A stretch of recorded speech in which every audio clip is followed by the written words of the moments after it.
Welcome to the show. I'm JJ Flazanes, your host. Thank you for downloading today's episode. I love this conversation today, and it went in places I had no idea it was going to go, quite honestly. It was perfect divine guidance, perfect divine timing, and I'm bringing it to you now because I think it's also divine timing to publish it at this time. We're going to talk about cultivating internal knowing, and I'm bringing back Karen Newell. She is a co-founder of Sacred Acoustics, and she works with and is partnered with Dr. Eben Alexander, who is also coming back on the show. So before we get into today's interview and a little bit more about Karen, I wanted to tell you a couple little stories that came out of today's show that I didn't say during the show because I thought about it afterwards. And it has to do with cultivating internal knowing and what that means. And we could even call that intuition. We could call that basically increasing your psychic abilities, your powers of intuition and connectivity and picking up on different messages. And we also talk about animal telepathy and just telepathy in general in today's show. And because we were talking about things and things were coming up for me, it wasn't until after the fact that I remembered all these different stories that I had that actually were the same. Many times over the years, I have been interviewing healers and intuitives and clairvoyants and people with gifts. And I do remember feeling as if a lot of them would say, well, you can't really have my gifts because my gifts are my gifts and people are gifted or they're not gifted. And it's never really set well with me. While I do understand some people have talents that other people don't have in life, after learning all of the brain activity science and the neuroplasticity that's available in our brains, both from mind to matter, as well as the episode we did with Harville Hendrix way long ago called Your Relationship Explained, you take all of that science, the science literally of law of attraction, and I now understand a whole different level of how some people are built to have gifts. And I think some people can be trained. And that's what we talk about on today's show. And my proof of my evolution years ago, on this show today, we talk about animal telepathy. And I don't remember if it was Suki. She was a kitten that we got that ended up contracting a disease and dying, or if it was Luna when she first came into our lives. I think it was Suki. My ex-husband and I wanted to make sure Domino, my cat at the time, I still have Domino, she's my oldest cat, I wanted to make sure she felt my love for her. So I wanted to make sure I gave her my time. So at that time, I remember that I took a couple nights out of the week and I slept in the guest bedroom with Domino only. And I had the intention that I was going to cuddle with her and give her all my full attention. And I remember shutting the door and getting ready to go to bed and just spend the night with Domino. I remember her standing at the door, and I don't think she said anything, but I literally heard her say, "I'm okay, Mom. We can all sleep together." And I got up and I thought, okay. So I opened the door and we all went into the bedroom, and that was the first night the two cats slept in the bed with us. So I know that I heard her, and it doesn't happen all the time. I don't try to make that talent or skill better, but today's show actually helped me to understand that I could. And you know what? I'm going to, because I really need to be able to communicate with my animals a little bit better. And while I'll still ask healers and intuitives and clairvoyants and people whose abilities are stronger to help me when I can't do it, I do believe after today's show that I can learn to do it, and I will. And then more recently, so Dr. Eben Alexander's also been interviewed again. I have not released that show yet, and it was about healing. And by the end of the show, we talked about Anita Moorjani. Anita Moorjani wrote a book called Dying to Be Me. Anita had a situation where I believe she had stage 4 cancer, and I think she might have crossed over for a minute or two and then came back and was healed. Now, I'm simplifying the story. I do have the book, and I will have the book read, but I thought, oh, well, I know someone who knows Anita. She lives down the street. Let me see if she'll be on the show. So I reached out to Anita, and she was really busy. She was writing her 3rd book, and so the timing wasn't right. But I was feeling like, okay, I don't want to publish this show and talk about her book and her without having her on, and I feel she's so within reach. So I think I asked again, and again, I kind of got like a no. Well, I have a friend that works with her professionally and personally. They're really good friends.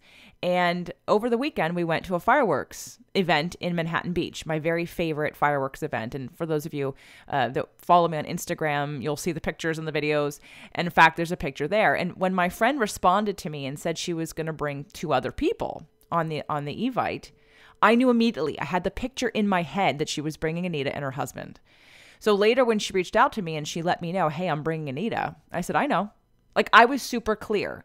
And it was another confirmation that my gifts, my abilities continue to improve. Now, why do I think they continue to improve? Because I'm doing the work that we do at the live events, which, by the way, aren't going to happen again until 2021. So I know a lot of you think that you're going to come to one of my live events, but I don't know when the next one will be. And that's not a sales tactic. I'm very seriously telling you right now, I don't know that I'll do another live event, but this may be the last time we do Releasing What Weighs You Down, because new things are happening and we've done it now 2 other times. It's super powerful. And this coming January is our 3rd and most likely last time. So if you're someone who feels like you have gifts that need to be uncovered, you want to remove patterns and blocks that you have in relationship, that you have in money, that you have just in life in general, I'm begging you, please do what you can and be at this event, because it probably is the last time. But 2020 has such amazing, powerful goals for me personally that things are shifting and growing and evolving. And it's a great event. There is nothing more powerful than being with us live, doing those live clearing inherited emotional DNA clearings, learning how to do it yourself, doing the meditations, doing all of the things we're going to work on, all the brain activities to really stimulate new motor pathways, both for your muscles as well as for your emotions, to create this space to do exactly what we're talking about on this show today, which is cultivating internal knowing. Think about a sports team. A sports team is a high level of athlete that wants to get better at something. And so they practice. But they're involved in a high level commitment of practice. And so I just want you to think about some of the things that get offered to you on this show or just in life in general. If you're not in a high level practice of some kind, being held accountable and learning new things, then the default is you're just sort of waiting for something to happen, which is kind of victim mentality. So when you want to make a change, you actually have to do something about it. You have to get a little uncomfortable and you have to be a little vulnerable and put yourself out there in order for you to shift and grow. Otherwise, you just stay comfortably in your comfort zone. And all of the skills can be learned. I'm living proof. I loved this conversation today just because of that. It's literally the proof that, yes, I continue to evolve and my powers of intuition get stronger every year. Let's talk about Karen. Karen's the co-founder of Sacred Acoustics, and on the last show, she offered a free 20-minute binaural beat download that you can get at jjflazanes.com/sacred audio. Oh, and by the way, I forgot to mention, if you're interested in coming to Releasing What Weighs You Down, just email me, go to jjflazanes.com, go to releasingwhatweighsyoudown.com, message me somehow, and I can make sure you get that link. But it's releasingwhatweighsyoudown.com. So Karen Newell is an innovator in the emerging field of brainwave entrainment audio meditation. She's the co-founder of Sacred Acoustics and empowers others in their journeys of self-discovery. Using Sacred Acoustics recordings, she teaches how to connect to inner guidance, achieve inspiration, improve wellness, and develop intuition. In her search for answers to fundamental questions, it became clear that direct experience is crucial to full understanding.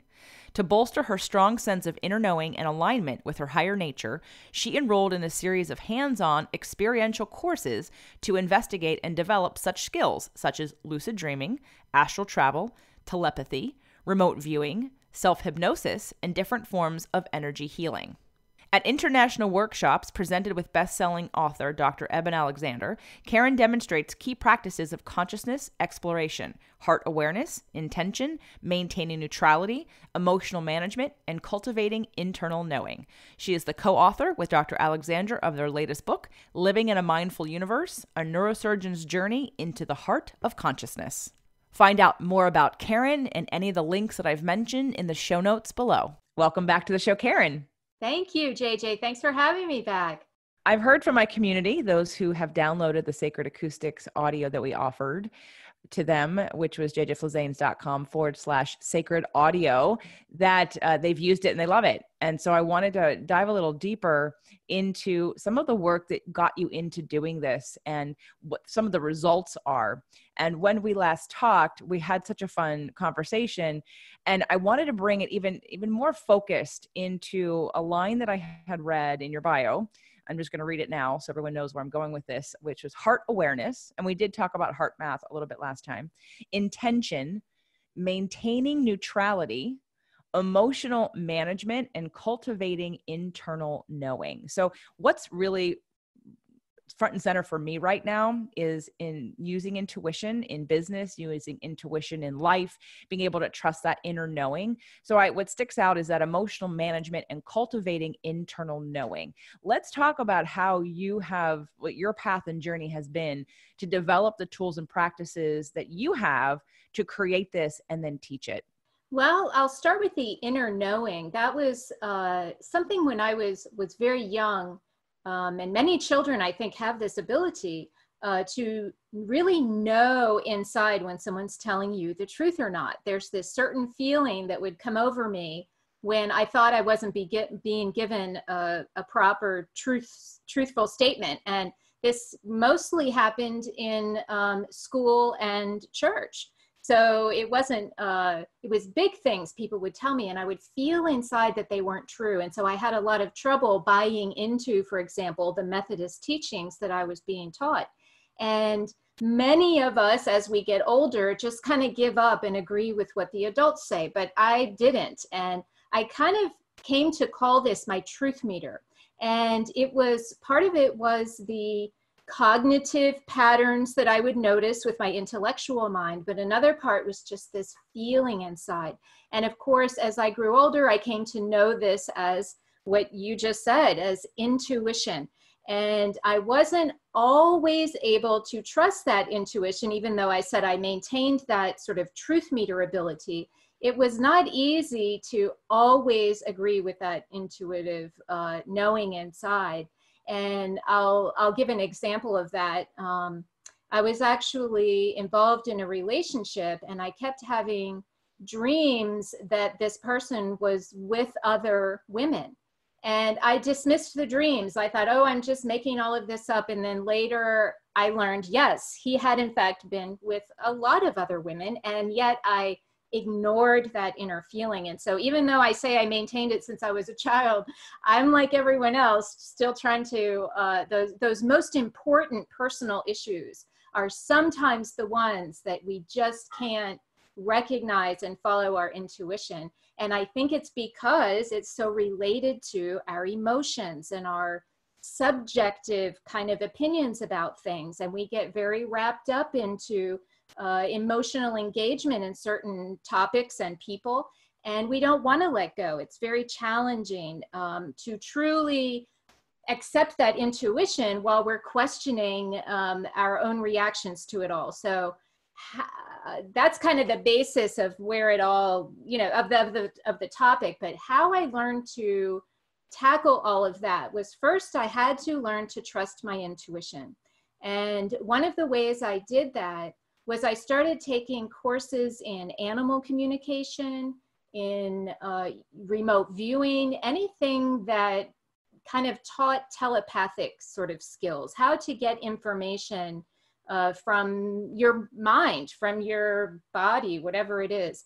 And this is what helped me learn that I did have these kind of telepathic abilities. You're taught when you take these kind of classes that we all have these abilities. No one is better or worse than the others, but some of us need to practice more. And so learning that I could understand what an animal was telling me was very useful. That sounds kind of strange, but I'll give you an example of that. When I was in one of my courses, I remember we were given a list of questions to ask the dogs. These dogs would come in with their owners, and then we could validate afterwards if our answers were correct. And so one of the questions that I asked this poodle was, are you happy with your life? And the answer I got was, I would like to have my bed by the window. And I thought that was very random. And yet when I explained that to the owner, she looked kind of happy and said, oh yes, well, our dog doesn't have a bed, but just yesterday we borrowed a bed from a friend to see if our dog would like to have a bed. And they placed it in front of a window where the dog stayed all day long looking out of the window where there was a playground with children playing. And so this to them was validation. Oh yes, very casually accepting, I guess we'll get a bed for our dog because they like it. And inside for me, it was, oh my God, I just got a message from a dog and understood it. And so the more I did these sorts of things, the more I started to learn I could trust my inner promptings. And remote viewing helped with that as well. Let's back up to this telepathic idea of being able to hear the dog and go through like the mechanics of that. So was it that you walk us through how that happens in terms of you come in, you talk with the dog, you don't talk with the dog, you pet the dog, you don't, you sit, you meditate, you look at the dog, you listen for ideas. Like, what does that look like? Yeah, well, here's how it was explained to me. What we were asked to do was to connect with the dogs with our heart. So you mentioned the heart earlier, and the heart kept coming up over and over when I would take these kind of classes. And so the teacher said, well, don't connect with your mind, connect with your heart. And so we would sit in front of the dogs. We didn't touch the dogs. They would just sit in front of us. And we were asked to connect with our hearts. Now, what does that mean exactly? No one really explained that to me, how you connect to an animal with your heart. And so I pretended. I just thought, well, my heart is connecting with the dog and that's how this works. And so that pretending, when I didn't understand the mechanics of it, really got me through it. And no one could really explain how it worked. We all need to kind of come up with a way of these non-physical activities can't be explained like you would explain how a ball might be pitched to a catcher in a baseball game. You know, the techniques are much more personal and subtle. And so I would pretend as if I was getting information or connecting to the dog to ask my question. And when the information came back to me, it sort of just bubbled up into my mind like a thought. And then I was able to put words to it. But how amazing that it was, I want to have my bed by the window. That was quite a specific thing. Another dog, I asked the question, what's your favorite toy? And the answer was a blue ball. And of course, I thought that was a little more standard kind of dog answer that I might have made up in my head.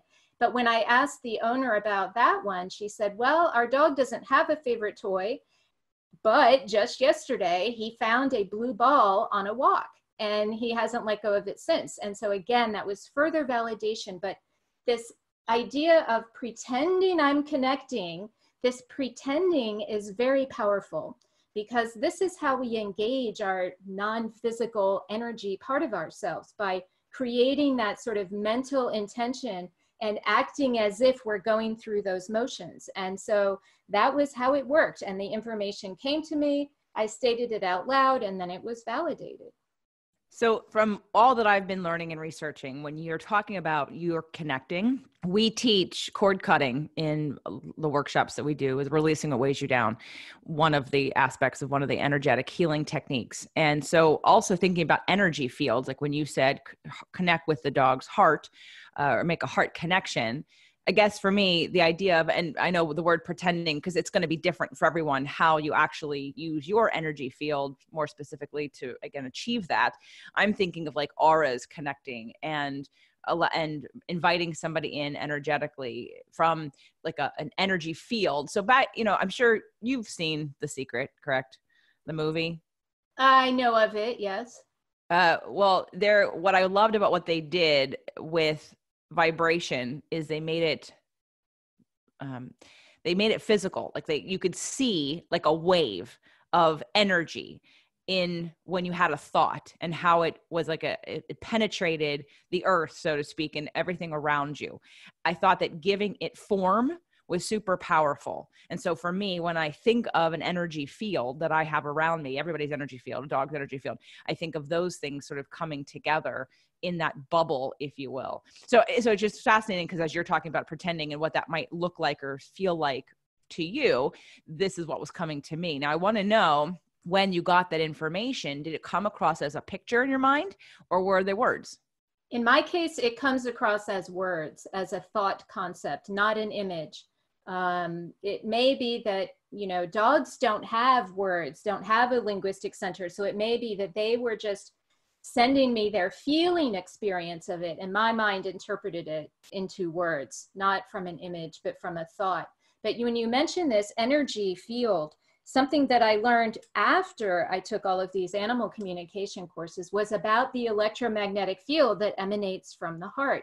And it actually comes out of the heart math. This is the heart math research that you referred to. And this electromagnetic field emits from the heart, and it expands and contracts based on your emotional state. It actually it expands rather large out around your body, at least 3 feet. And in fact, every time they create a new device to measure that electromagnetic field, we seem to reach the limits of how far it can go. So in my mind, that electromagnetic field may actually be I don't know if infinite is a right word, but a much larger than we might think.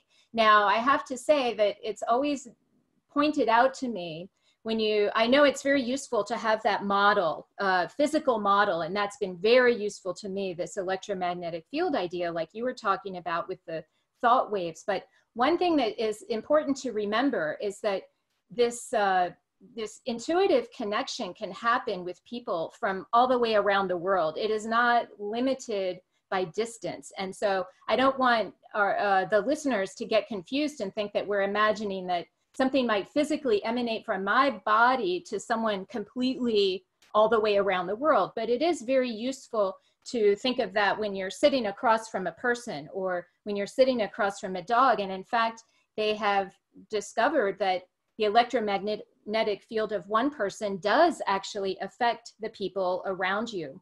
And so it is able to adjust your brainwave state and your heart rate variability. If someone is performing what they call a coherence technique, which is basically just generating a feeling of gratitude, sitting across from someone else who doesn't know what's going on, that person feeling gratitude is able to influence that other person in positive ways. So this is a really interesting facet of our energetic bodies that I think is very useful for us to be aware of.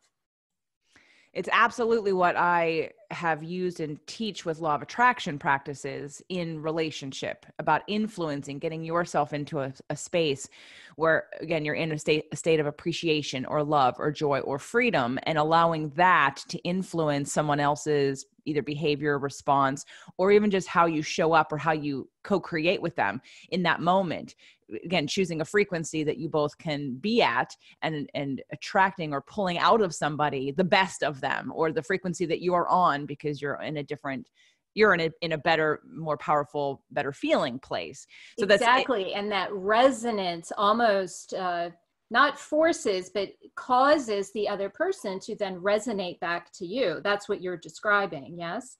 Absolutely. Yeah. And I think what's really fascinating, I know you're a Sag. Remind me of your moon. Cancer. Okay. All right. There it is. All right. So, because I'm the opposite in the fire and water, and Sag, I'm a Pisces with a Sag moon and a Sag rising and a Sag soul. Yes. Uh-huh. And so I think often that I try to explain, and I know, I do it from both sides as best as I can. I want to know your experience because I would imagine as a Sag first that you're the truth seeking, the information gathering, the learning, the expansion, the interest, the intrigue that Sages have about learning and truth seeking that I can't get away from, keeps us, I believe, many times in our head, because we love figuring things out. We love learning and taking that information, which sometimes can be that stops us from living from that heart space. And so I think that because you and I seem to have the same balance of that sort of brain activity and heart, and like what was strengthened first. Mine actually was in reverse. Mine was that I was the feeler.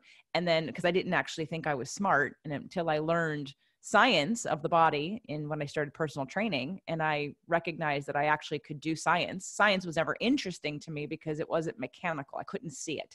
The minute I started doing personal training and learning about physiology and used a old program from, I think it was called Atom, and they would go through literally an action potential, which is the action potential of the brain idea of having to move, and then all of the chemical and electrical processes that happened from the action potential into muscle contraction. And when you explain it just with words, it never stuck. I'd get confused. I wouldn't be able to learn it. And then the minute the Atom company took it and made it graphic, made it mechanical, put color to it, made the electrical versus the chemical super easy to see it, then I could remember it quickly.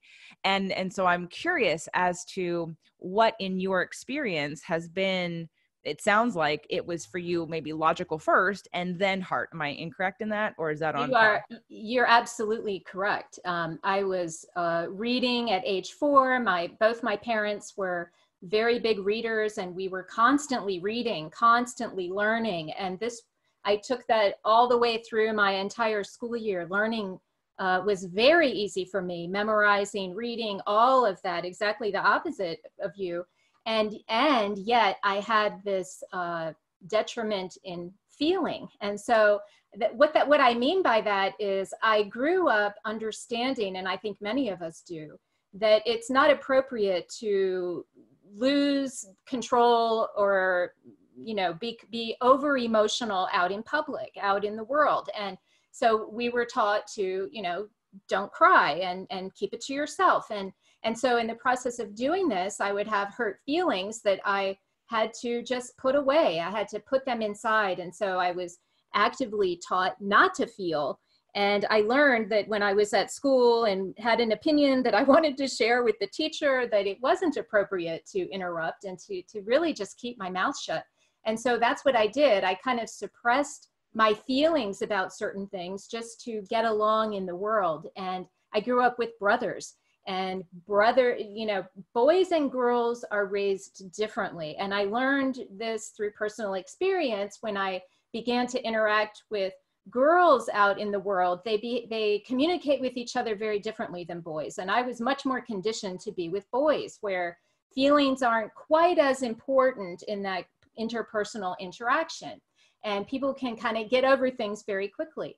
But as I got older, I realized that suppressing my emotions was really a detriment to my very being, because when I first wanted to learn how to generate feelings of gratitude, I didn't know how. I remembered what it felt like, but I could never generate it on my own, just at will. And so I had to practice and learn how to do that. Similar to you finding a technique that, where you were able to learn more readily, I had to actually practice generating these kinds of feelings. I was used to reacting in situations and feeling emotional when something external would trigger me, but I didn't have the ability to really manage my emotions more consciously. And that's what I had to learn how to do. So yes, just like, the logical learning came very easy to me. The emotional learning was a little more tricky. And of course, I'm a work in progress like everybody else. I still have my reactive moments, but I've learned through different forms of meditation to identify with what I call the inner observer. That's the part of you, some people call it the witness, but it's the part of you when you're meditating that notices when your mind starts to wander. It's another part of you that really has no emotional reactiveness. It's a neutral part of you. And I've learned to hold that perspective in meditation, and then in my daily life, when I'm in a conflict, I can kind of turn that perspective on potentially simultaneously while I'm having a conflict. And that neutral observer from that bigger perspective will kick in and suggest in my mind that maybe if I changed my behavior, I might diffuse the situation. And that's exactly how it's worked.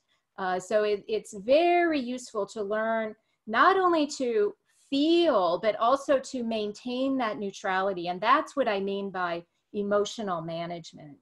So using meditation, intuition, and this inner observer to take a different assessment, take a different perspective in the moment.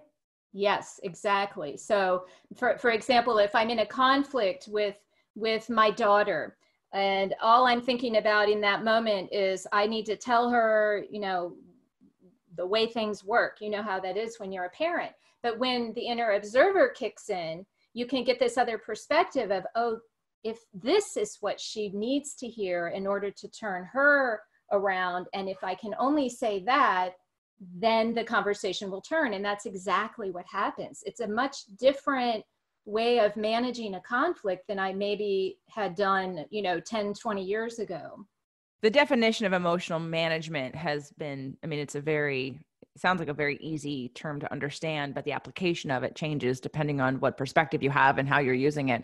So I was curious, and I'm glad you explained that, in terms of using that inner observer along with being able to pull back and then use your intuition to maybe do something differently. Because I've done a show on emotional management from a therapeutic perspective, from a therapy perspective. And I would even take it another direction also, and add another element to it of the understanding. I'm taking a body of work right now and I'm refining it to, and I don't even know what to call it. Emotional management is not it, but to me, it's like the truth of emotions from both that logical as well as heart space. And so to kind of circle back around to that place where a lot of us are really in our heads way too much and we're not feeling. And so you just mentioned being a work in progress, as we all are, but really over identifying in a way with the men and not really tapping into that feminine power that we all have. Even if you're a man, you have feminine power. And even if you're a woman, you have masculine power, but your masculine sounds dominant. And as a Sag, I would imagine that would be the case. It is for me. And it hasn't always been that way, because as a Pisces, I was extremely emotional. Didn't realize I was a victim though, until I moved to California. And my first coach introduced me to the law of attraction. And when I heard Abraham say, "You are the creator of your own reality," that was the moment in which I understood that I could change what I didn't like and that I was the one attracting it. So from that point on, it was the uncovering of the thought processes I had before versus now, and being able to balance really that mental and emotional aspect. Because too many people think law of attraction and frequency and vibration is about your mind. And we know it's really about your emotions, and it's how the two come together. So first I want to talk about if there's any place in your life that you noticed detriment or conflict or contrast, or, any pain or disease, things that maybe kept manifesting because of the lack of connection to the emotions. Did you have any challenges that kept presenting themselves that said, this is a feeling situation, we really need you? It could be just as simple as conversations with your daughter, it sounds like.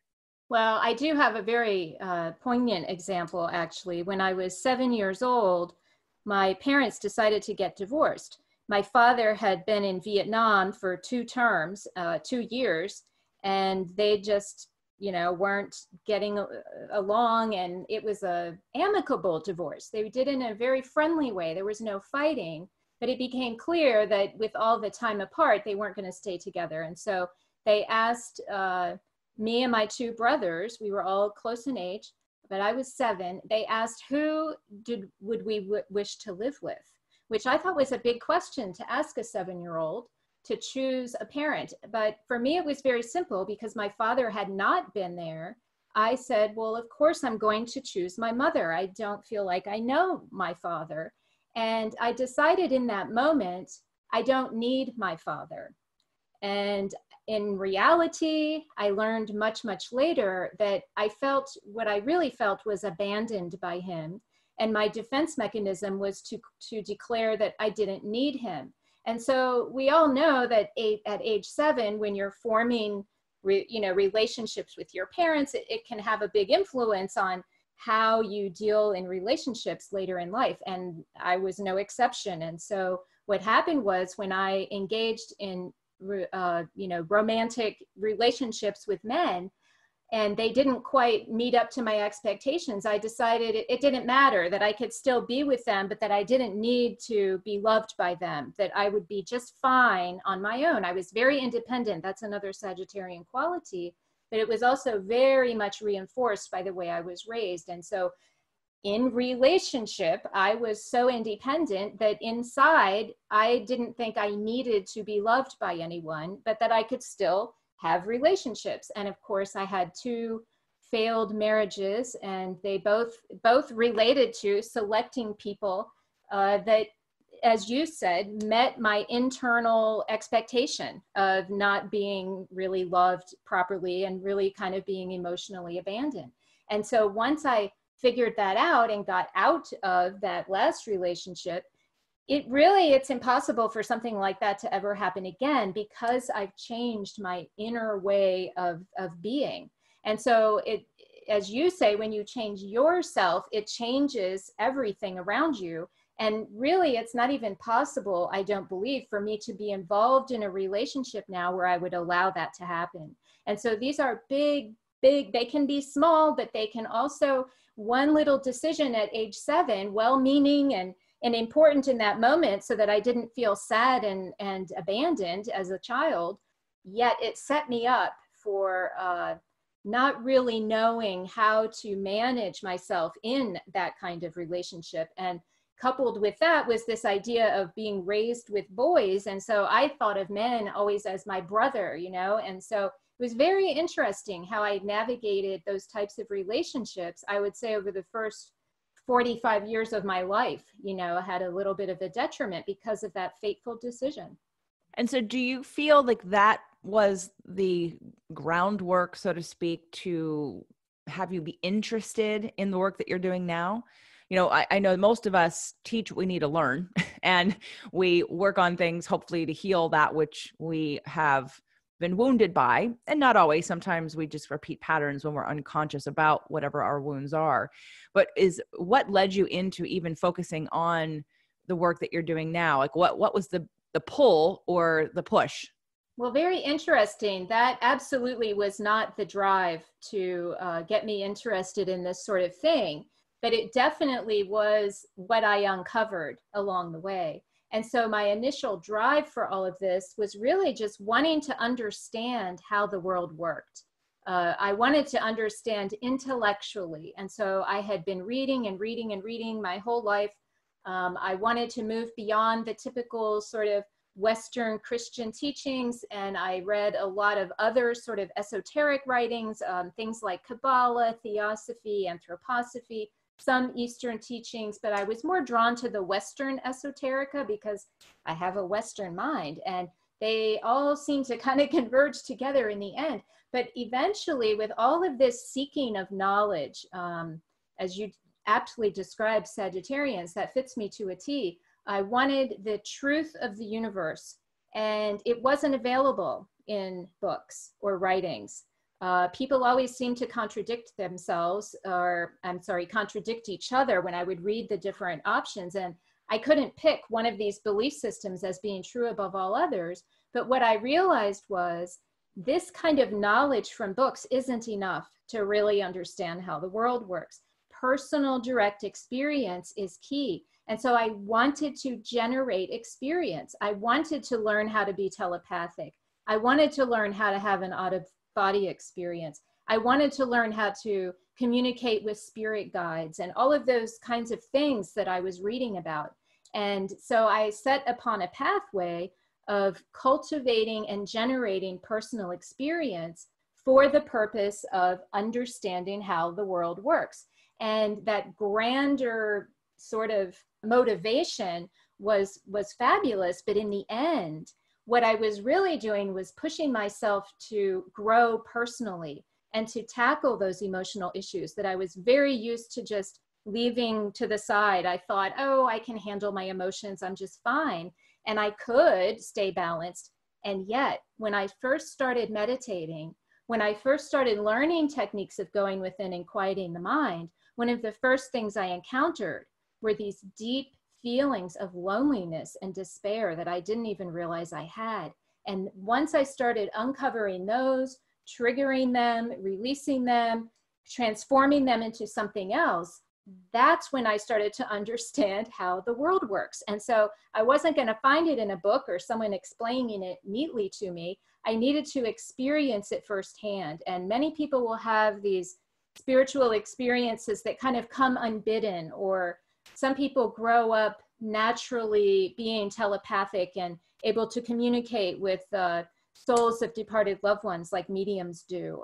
Lots of people have these natural abilities, and yet not all of us are able to tap in. And it's possible for all of us to do it. I completely believe that, because when I first started doing this, I was as dense as a doorknob when it came to sensing and feeling energy and to understanding how to connect with those animals. I was one of those people just kicking and screaming, wanting it to just be handed to me with neat little instructions, but that's not how it works. And once I started to really generate these types of experiences, then it all really came together.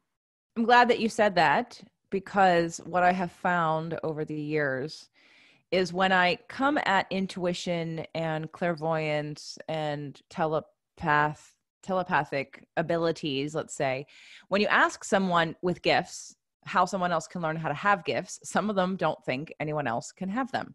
And I'm not saying I believe there are definitely degrees of gifts that people can have, but I also 100% know that the neural pathways that we create, as you were doing, as you were in there learning, the more you created these different brain patterns, the more you had the ability to have an experience.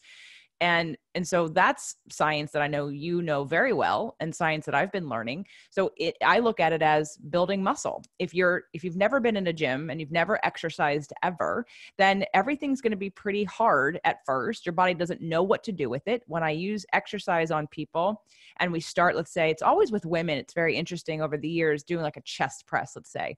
I'll take them through the neurological pathway first so that they understand where they're pulling from and where they're pulling to, and how to engage their muscle with their brain, so that we're actually activating those fibers in order to make the muscle contract and to move the bones and the joints in the way they need to move.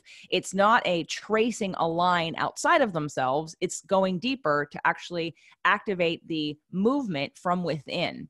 And that neural pattern, which I know very well and talk about and never can ever show anybody on a video, or, I mean, I can show them, but it isn't until I work with someone one-on-one that they actually get the experience. Because as you said, you can read it in a book, I can explain it, they can hear it, but until you feel it, until you understand the process and you can see how your brain can contract or not, and can activate new fibers and new tissues when you focus on it, when you visualize it, when you understand what's happening in the body, all of a sudden we create new neural pathways in the body, which is how I believe we go about rehabbing most of the things that we have going on with our bodies, which is why my training is very different than anyone else I know when it comes to personal training.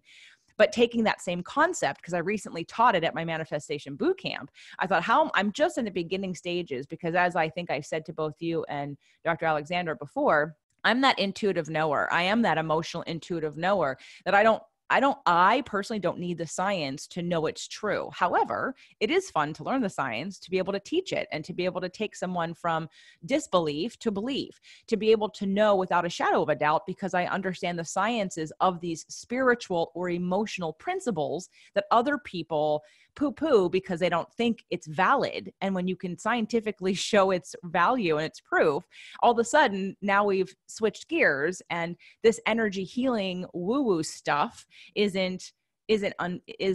science. And that's what I love about that. So taking that, being able to learn, to be able to open up and again, stimulate parts of the brain that before were dormant and now can experience these other healing and energetic modalities that the majority of people don't know how to do and think are so different from who they are. I love knowing and I love hearing that you said that, you worked hard at it and you can do it, which means all of us can. And I think it's just a shift in perspective and understanding on, it's not that everyone in the world who is clairvoyant or clairsentient, then we move into that whole conversation of, for the ones that are the feelers first, because I have a lot of friends that are very gifted, but on one hand, while they're spiritually gifted and connect in those realms faster than I can, on the mental plane, they don't have the same understanding or observer perspective or ability to problem solve their issues because they feel them so much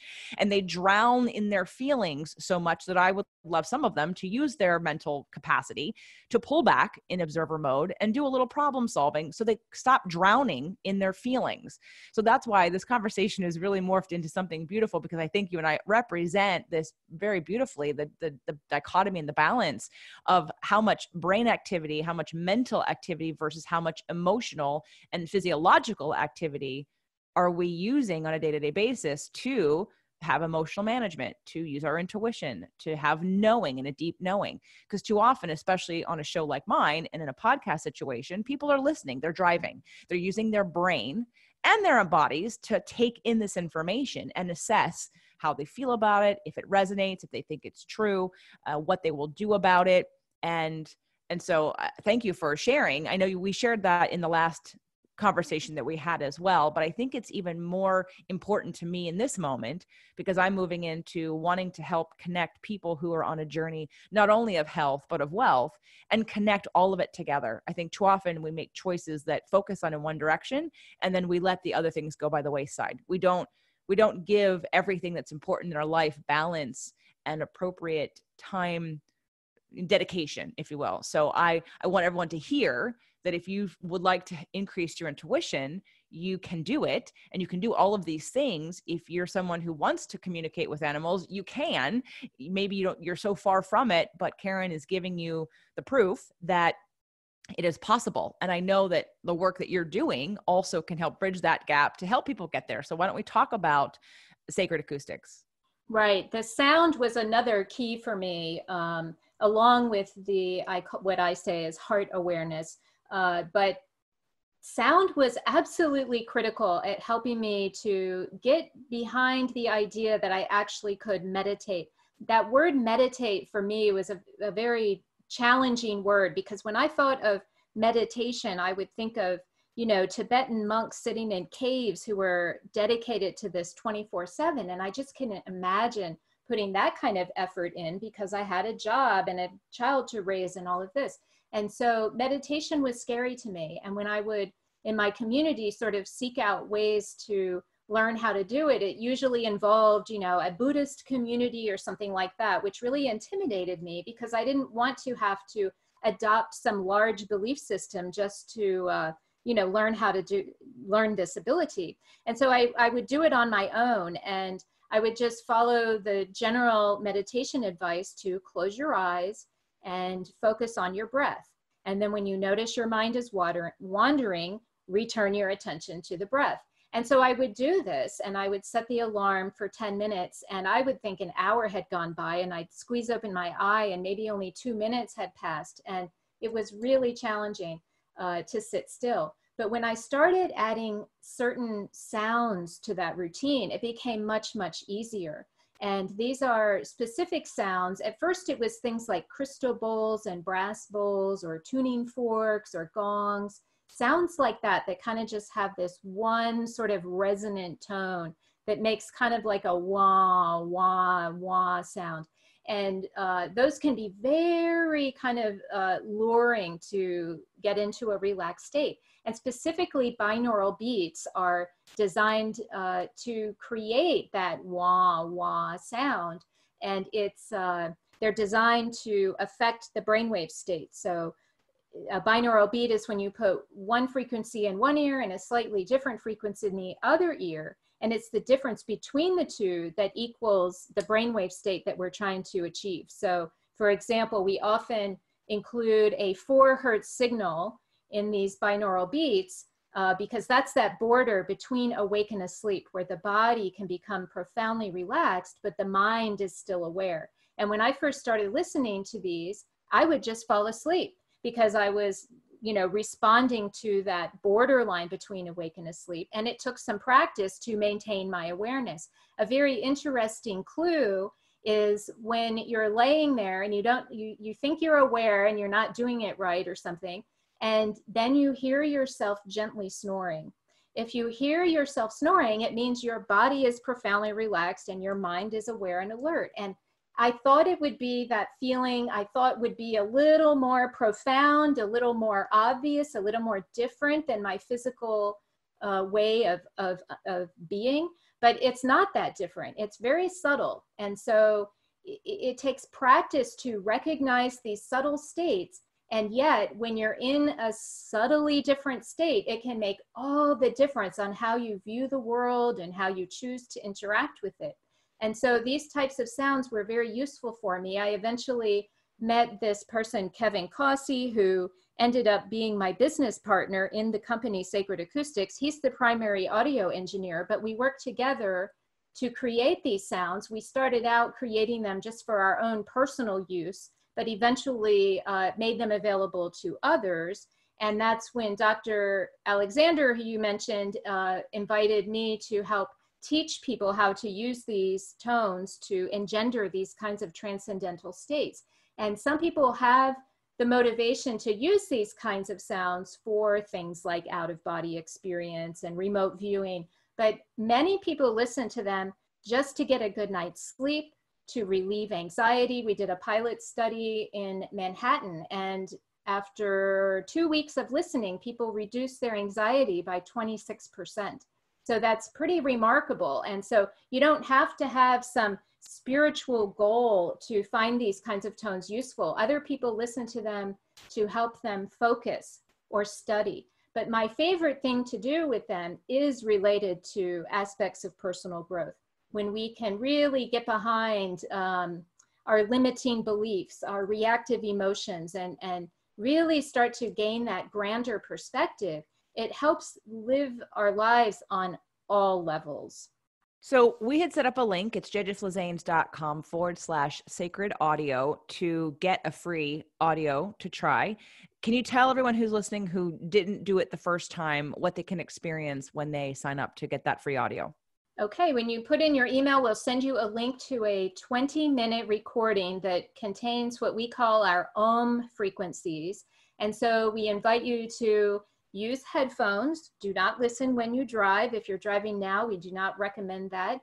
But listen with headphones, find a quiet moment, and see what happens. Everyone is going to respond slightly differently because we're all starting with a different set of brain waves. In fact, they discovered somewhat recently that our brain waves are unique enough from one to the next person that they could even be used as fingerprints. So it's no surprise that we respond differently when we listen to these tones, but generally speaking, people will feel a relaxed sensation and maybe some vibrations in their body. Others will have, visual things. It all is, the exciting part is to try it and see for yourself how it might work. And also on that website, sacredacoustics.com, once you get there and put your email in, you'll find a free series of training videos where I explain a lot more of the specifics on how all of this works.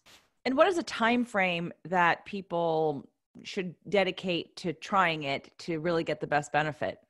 The best benefit is going to come if you put in at least 20 minutes a day. That's why we made this free recording, 20 minutes. And some people, that's all they ever listen to, and they gain benefit from that, and it's completely free and it's yours to keep forever. If you want to have deeper experiences, listening for longer or applying other types of meditative techniques can be useful. Some people think if they're not doing it every day, that it's just not going to do anything for them. But absolutely, if you can only take time to do it once a week, there will still be benefits. And people stop and start, and there's always cumulative benefits each time you pick it up again. Okay. So again, and I believe there's also another free offer from Dr. Alexander at this link as well. It's jjflizanes.com/sacred audio. And you can have access to both of those. So Karen, what's next for you? What's next in the world of taking this information and spreading it around the world? Well, we have, Eben and I have, that's Dr. Alexander. He and I have created a new site that just went live earlier this month called innersanctumcenter.com. And that's where we've created a program, and we include some other audio files. And we hope to do live Q&A sessions once a month and really engage on a level that we haven't really done before online. But it's what we do in person when we teach our workshops. And we hope that this will help us reach more people with learning how to really get to know your inner world, because the more that you can refine your inner world, the more that you'll find your outer world seems to take care of itself. All right. Well, everyone, those of you that haven't already checked out and downloaded your free 20-minute binaural beat meditation, go to jjflizanes.com/sacred audio. And from there, look around for the free trainings. And there are other more specific audios designed for different purposes. I know you have one on healing, right? Yes, there's all kinds of purposes that healing and sleeping and focus, all of those things. Yes. Great.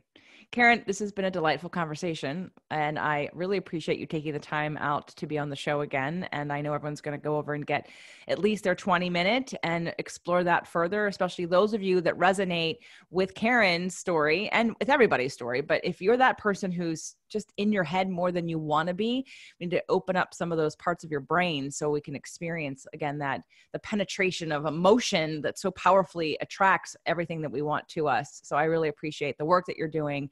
I love it. I think that audio and sounds, just like you, I have that same desire to simplify and to really get into meditation or into a different brain state quickly.